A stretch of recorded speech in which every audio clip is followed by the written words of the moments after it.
আসসালামু আলাইকুম। নতুন বছরের শুভেচ্ছা জানিয়ে আজকে আমি জারিন্স কিচেনে আপনাদের জন্য নিয়ে এসেছি বার্থডে কেক, বলতে পারেন পার্টি কেক।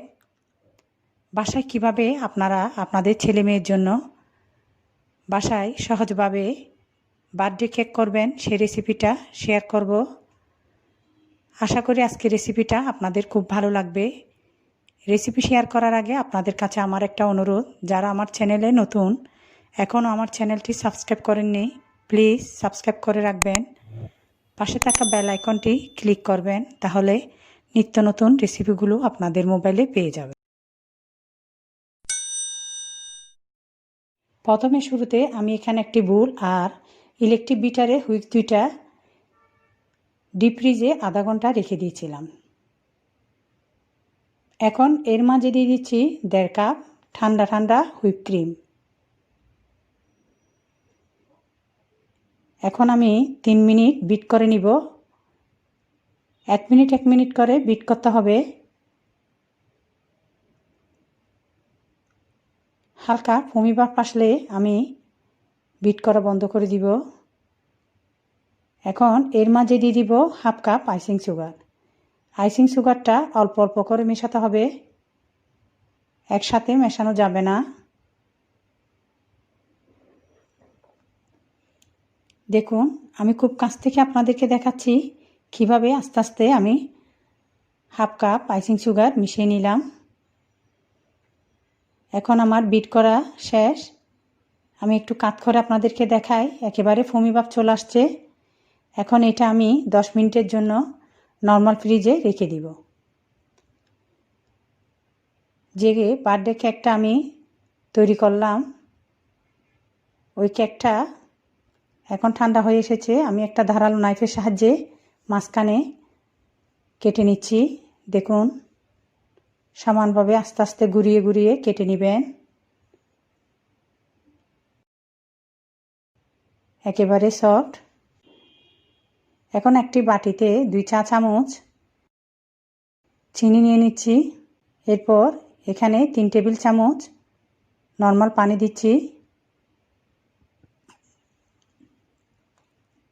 এখন কেটে রাখা কেকের মধ্যে আমি সুগার সিরাপ দিয়ে দিব।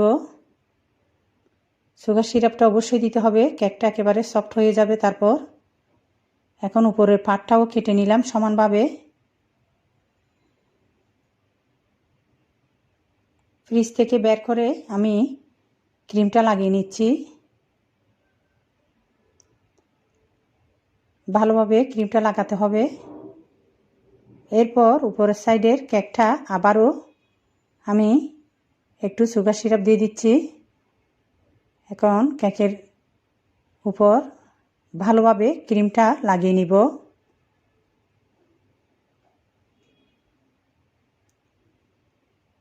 চারিদিক দিয়ে সমান করে দিচ্ছি।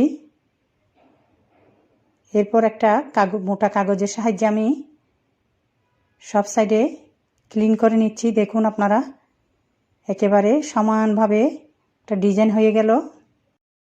অল্প ক্রিম আমি 2টা বাটিতে নিয়ে 2 কালার করব। আপনাদের যেরকম কালার করতে ইচ্ছা করে সেরকম কালার করবেন। এখানে আমি এখন একটি গ্লাসের মধ্যে পাইপিং ব্যাগ বসিয়ে এভাবে ক্রিমটা ঢেলে নিচ্ছি। দেখুন, আপনাদের যেরকম সুবিধা লাগে সেরকম আপনারা করবেন। সাদা ক্রিম লাগানোর পর আমি 10 মিনিট নর্মাল ফ্রিজে রেখেছিলাম।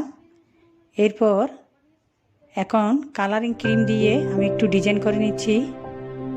আমি যেভাবে জানি সেভাবে সহজভাবে আপনাদেরকে দেখানোর চেষ্টা করতেছি। আপনারাও আপনাদের মতো করে নেবেন। ডিজাইনটা হচ্ছে মনের ব্যাপার। আমি যেভাবে সহজভাবে করি বাসায় সেভাবে আপনাদেরকে দেখালাম। এই কেকটা এভাবে করে আপনারা নাম দিয়ে বার্থডে কেকও করতে পারবেন, আবার পার্টি কেকও আপনারা ডিজাইন করে করে ফেলতে পারবেন, আপনাদের ইচ্ছা। দেখুন কত সুন্দর ডিজাইন হয়ে যাচ্ছে। আমি আপনাদেরকে একটু ঘুরিয়ে ঘুরিয়ে দেখাচ্ছি। খুবই সহজ। এক একটা নজলের ডিজাইন এক এক রকম। আপনারা যেটা ভালো লাগে সেটা নজল চয়েস করে আপনারা ওইভাবে ডিজাইন করবেন। আমার একটা কেক ডিজাইন করা শেষ।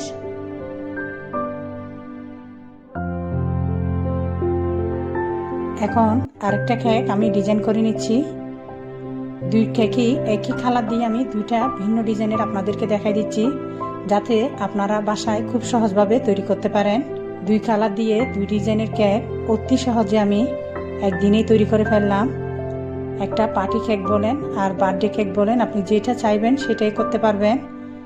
আসলে কেক বানানো খুব সহজ। আগে আমার খুব কঠিন লাগতো, ক্রিম বানাইতে আমার খুব কঠিন লাগতো, কিন্তু আমি আপনাদের সাথে সহজভাবে শেয়ার করেছি। খুব কাছ থেকে দেখুন, উভয় সাইডে আমি একটু একটু সবুজ কালার দিয়ে পাতা বানিয়ে দিলাম। দেখতে অসম্ভব ভালো লাগতেছে, খুব সুন্দর হয়েছে। আমি কাছ থেকে একটু দেখাচ্ছি আপনাদেরকে। আমার বার্থডে কেক রেডি। দেখলেন তো কত সহজে তৈরি করে ফেললাম। আমরা চেষ্টা করলে খুব সহজভাবে অনেক কিছু তৈরি করতে পারি। এই বার্থডে কেকটা খেতে অসম্ভব মজা হয়েছে। আপনারা বাসায় ট্রাই করে দেখবেন, ফ্রেন্ডস এবং ফ্যামিলির সাথে শেয়ার করবেন। মাঝে মধ্যে আমরা এই ধরনের বার্থডে কেক বা পার্টি কেক যদি বাসায় তৈরি করি, তাহলে বাচ্চারা খুব খুশি হয়। আশা করি আজকের রেসিপিটা আপনাদের খুব ভালো লেগেছে। রেসিপি সংক্রান্ত কোনো প্রশ্ন থাকলে অবশ্যই আমাকে কমেন্ট বক্সে কমেন্ট করে জানাবেন। আজকে তাহলে এখানেই বিদায় নিচ্ছি। সবাই ভালো থাকবেন। নতুন বছরের আবারও শুভেচ্ছা জানাচ্ছি।